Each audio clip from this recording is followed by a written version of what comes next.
Hello everyone, welcome back to my channel. तो friends, आज हम बात करेंगे कि जो भी यहाँ पे बीटेक कैंडिडेट्स, जो बीटेक कैंडिडेट्स हैं या फिर जो डिप्लोमा वाले कैंडिडेट्स हैं या फिर जो आईटीआई किए हुए हैं, अगर उनको अप्रेंटिसशिप करने का मौका मिल रहा है तो क्या उन्हें अप्रेंटिसशिप ज्वाइन करना चाहिए या फिर नहीं करना चाहिए। और ये क्वालिफिकेशन करने के बाद आपको अप्रेंटिसशिप ज्वाइन करने से क्या फ़ायदे हैं, किन्हें ज्वाइन करना चाहिए। अगर आप अप्रेंटिसशिप ज्वाइन कर लिए हैं तो आपको इसके बाद जॉब्स वगैरह कैसे मिलेगा, क्या बेनिफिट्स है, और आपको उसमें पढ़ाई को कैसे मैनेज करना है, इन सारी चीज़ों के बारे में हम इस वीडियो में चर्चा करने वाले हैं। चूँकि मैंने इस चैनल पर अप्रेंटिसशिप के रिगार्डिंग काफ़ी सारे वीडियो मैंने बनाया हुआ है कि आपको कैसे अप्रेंटिसशिप के लिए अप्लाई करना है, नेट्स पर कैसे रजिस्ट्रेशन करना है। तो उस वीडियो के कमेंट सेक्शन में भी काफ़ी मैसेज आता रहता है कि सर मुझे अप्रेंटिसशिप करने का मौका मिला है, मुझे ज्वाइन करना चाहिए या फिर नहीं करना चाहिए, किन्हें ज्वाइन करना चाहिए। तो इस वीडियो में पूरा हम डिटेल में बात करेंगे। मैं जो भी इसमें आपको चर्चा करूंगा, मैं अपने पर्सनल एक्सपीरियंस के आधार पर मैं आपको इसमें चीज़ें बताने वाला हूं। तो वीडियो पूरा जरूर वॉच कीजिएगा। उसके पहले आपसे एक छोटी सी रिक्वेस्ट है कि अगर आप चैनल पर नए आए हैं तो चैनल को प्लीज़ सब्सक्राइब करके बेल आइकन आप जरूर प्रेस कर लीजिएगा और वीडियो को एक लाइक आप जरूर दबा दीजिएगा, क्योंकि मैं इस चैनल पर आपको जेन्युइन और ऑथेंटिक इन्फॉर्मेशन मैं आपको देता हूं। तो आइए वीडियो को शुरू करते हैं। तो सबसे पहले ये जान लीजिए कि अगर आप जो भी कैंडिडेट अगर अप्रेंटिसशिप उनको ज्वाइन करना है तो ये अप्रेंटिसशिप क्या होता है आपको पता ही होगा। आपको अगर अप्रेंटिस ज्वाइन करना है तो आपके लिए जो एक पोर्टल जो बनाया गया है नेट्स पोर्टल, जिसमें डिप्लोमा और जो बीटेक कैंडिडेट्स हैं उनके लिए नेट्स पोर्टल है, और जो हमारे आईटीआई के कैंडिडेट्स हैं उनके लिए अप्रेंटिसशिप इंडिया आपका पोर्टल, जिसे नेप्स पोर्टल भी हम लोग बोलते हैं, तो उनको वहाँ पे रजिस्ट्रेशन करना होता है। इसके तहत आपको अप्रेंटिसशिप मिलता है। चूँकि अगर आप अप्रेंटिसशिप के लिए अप्लाई करने हैं तो वहाँ पर आपको उनका एनरोलमेंट नंबर मांगता है। तो ये चीज़ें हो गई कि अप्रेंटिसशिप के लिए कैसे आपको आवेदन वगैरह करना है, और डिटेल जानना है तो मैंने इस पर कंप्लीट वीडियो बना दिया है, आप जाकर देख लीजिएगा। देखिए, अगर आप कोई भी क्वालिफिकेशन पास किया है, चाहे वो डिप्लोमा, बीटेक, आईटीआई, या फिर अगर आप एनी ग्रेजुएट भी हैं, क्योंकि अब तो वैकेंसी नॉन टेक्निकल के लिए भी निकाला जा रहा है, आपने एसबीआई में देखा होगा, या फिर और भी आपका जो एस्टेब्लिशमेंट में आपको यहाँ पे बीएससी बीकॉम वाले के लिए अप्रेंटिसशिप यहाँ पे निकाला जा रहा है।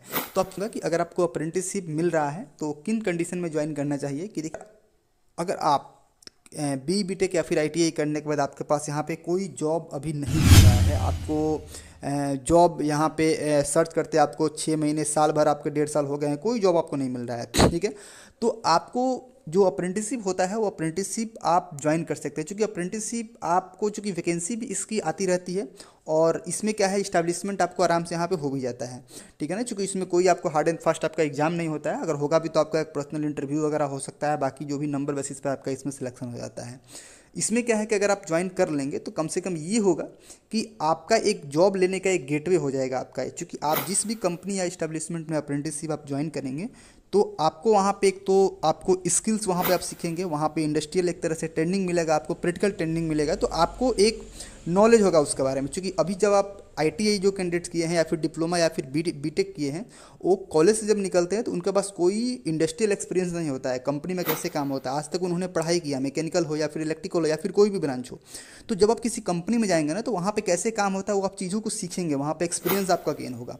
जब आप वो अप्रेंटिसशिप कंप्लीट कर लेंगे तो आफ्टर कंप्लीटिंग अप्रेंटिसशिप क्या होता है कि एक तो पहले आप जिस भी इस्टेब्लिशमेंट अगर अप्रेंटिसशिप कर रहे हैं, अगर आप गवर्नमेंट से कर रहे हैं तो ठीक है, बेटर है। अगर उसमें कोई भी अगर वैकेंसी निकल के आता है परमानेंट, तो उसमें तो आपको एक बेनिफिट्स मिलने के चांसेस रहता है, संभावनाएं रहती है, अगर आएगा तो आपको उसमें मिल सकता है।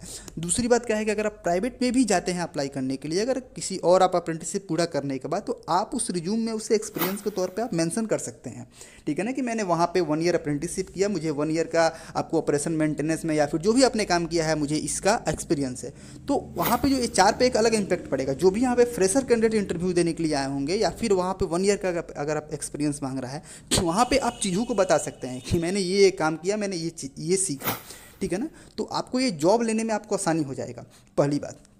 दूसरी बात ये है कि अगर आपको काफ़ी सारे मैसेज ये आते हैं कि मुझे मैं गवर्नमेंट जॉब की तैयारी कर रहा हूँ, तो क्या मुझे इस बीच में ज्वाइन करना चाहिए कि नहीं करना चाहिए। तो मैं आपको बता दूं कि अगर आप गवर्नमेंट जॉब की तैयारी कर रहे हैं तो ठीक है, आप 6 महीने, साल भर आप गवर्नमेंट जॉब पर फुल्ली फोकस होकर तैयारी आप कर सकते हैं, इसमें कोई बात नहीं है। लेकिन अगर आपकी फाइनेंशियल कंडीशन अच्छी नहीं है, आपको अभी पैसे की ज़रूरत है, क्योंकि होता क्या है कि जो भी कैंडिडेट डिप्लोमा या फिर बीटेक या फिर कोई टेक्निकल डिग्री लेके निकलते हैं तो परिवार वालों को भी एक उम्मीद होती है कि आपने टेक्निकल पढ़ा हुआ है तो आप अब जॉब फील्ड में जाएंगे, आप काम करेंगे। तो अगर इस तरह की आपकी अगर इस तरह का सिचुएशन आपका बन रहा है कि आपको अभी फाइनेंशियल की ज़रूरत है, तो आप अप्रेंटिसशिप बिल्कुल आपको ज्वाइन कर लेना चाहिए। क्योंकि आप ज्वाइन करने से क्या होगा, एक तो आपको उसमें स्टाइपेंड आपको दिया जाएगा पर मंथ, तो स्टाइपेंड जो आपको मिलेगा उस स्टाइपेंड से आप जो है वहाँ पे आराम से रहेंगे, आप वहाँ पे आप अपने पढ़ाई वगैरह भी कर सकते हैं। और रही बात कि टाइम मिलेगा कि नहीं मिलेगा, तो टाइम देखिए, टाइम आपको उसमें आप ट्रेंडिंग जब करेंगे तो उसमें ये नहीं है कि आपको एज ए एम्प्लॉय की तरह आपको वहाँ पे ट्रीट किया जाएगा,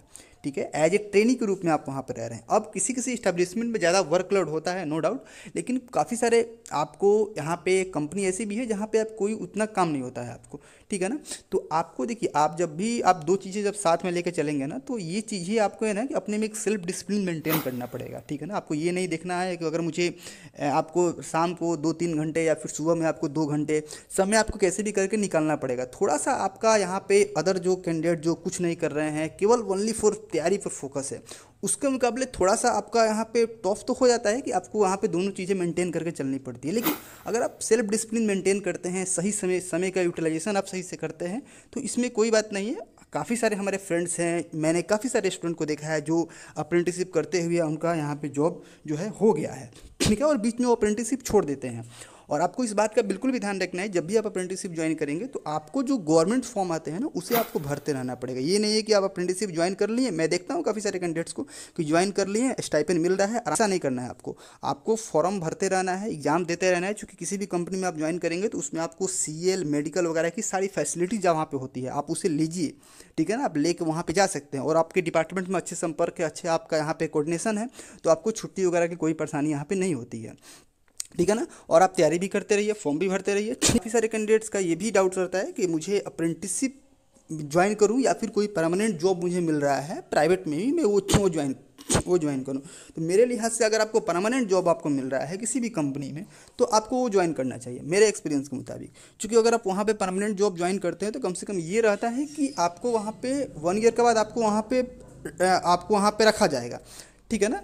तो ये चीज़ है, आपको डायरेक्टली अगर जॉब मिल रहा है तो बिल्कुल आप जाके जॉब ज्वाइन कीजिए, ठीक है ना। अगर आपको नहीं मिल रहा है तो फिलहाल अप्रेंटिसशिप आपको मिल रहा है तो आप उसे भी ज्वाइन कर सकते हैं। ये आपको अप्रेंटिसशिप कैसे ज्वाइन करना है, नेट्स पर कैसे रजिस्ट्रेशन करना है, और फ़ायदे नुकसान क्या है इसके, अगर और डिटेल में आप जानना चाहते हैं, ठीक है ना, और नेट्स पोर्टल के बारे में, तो मैंने अप्रेंटिसशिप के बारे में काफ़ी सारे वीडियो मैंने बनाए हैं, तो जाके आप हमारे प्लेलिस्ट को चेकआउट जरूर कीजिएगा। नीचे जितने भी डिस्क्रिप्शन बॉक्स में जितने भी वीडियोज हैं उसे आप जरूर एक बार वॉच कीजिएगा, आपका नॉलेज बढ़ेगा और आपको ज्वाइन करना चाहिए कि नहीं करना चाहिए आपको और यहाँ पे क्लियर हो जाएगा। और आशा इस वीडियो से भी आपको काफ़ी कुछ समझ में आ गया होगा। फाइनली मैं वीडियो के अंत में ये बोलना चाहूँगा कि फाइनली डिसीजन जो है किसी का अपना होता है। आप अपने फाइनेंशियल स्थिति को देखते हुए, अपनी नॉलेज को देखते हुए, क्या आपका सिचुएशन है, उसके अनुसार से आपको निर्णय आपको लेना होता है। क्योंकि जो भी आपको कोई भी आपको बात बता रहा है तो वो आपको यहाँ पे एक सजेशन देता है कि आपको ये करना चाहिए, ये नहीं करना चाहिए, बाकी आपका निर्णय आपका होता है, ठीक है। तो ये था जो कि आपको बताना था। आपको इसके रिगार्डिंग और कोई क्वारीज हो तो आप कमेंट सेक्शन में जाके जरूर पूछ सकते हैं, नो डाउट मैं उसका रिप्लाई आपको जरूर करूँगा। साथ में आप हमें इंस्टाग्राम जुड़ के भी हमें मैसेज कर सकते हैं, ठीक है। और चैनल पर नया है तो चैनल को सब्सक्राइब जरूर कर लीजिएगा। मैं आगे और भी इस तरह की वीडियो आपको लाते रहूँगा। आपके जो भी अगर आप चाहते हैं आगे नेक्स्ट टॉपिक पर वीडियो लाने के लिए कमेंट करके जरूर बताइएगा, और वीडियो को एक लाइक आप जरूर दबा दीजिएगा। आपका एक लाइक हमें मोटिवेशन करता है आगे और वीडियो बनाने के लिए। तो फिर मिलते हैं फिर अगली वीडियो में एक नई जानकारी के साथ। Thanks for watching.